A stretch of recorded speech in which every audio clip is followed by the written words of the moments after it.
Nalilito is really the word.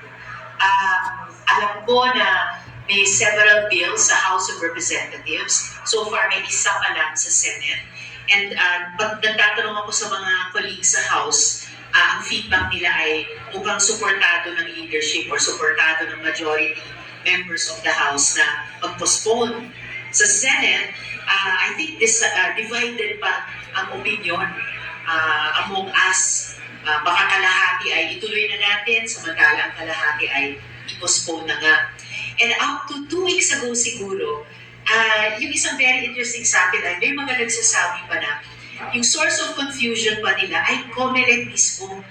Kasi sabi nitong isang kausap ko, parang wala pang body language ang COMELEC na nakikipag-coordinate sa iba't ibang grupo na dapat katrabaho nila to prepare, to make the actual preparations para sa isang BSK elections. It was only last week na lumabas sa balita si Chairman Garcia saying na kung daw mag-postpone, magkakaroon ng legal parang consequences. So it sounded like a warning. So naghuhula na naman ang mga tao, is that an indication na gusto ng COMELEC na ituloy na? Kasi kung itutuloy natin, the concern is kailangan maghabol.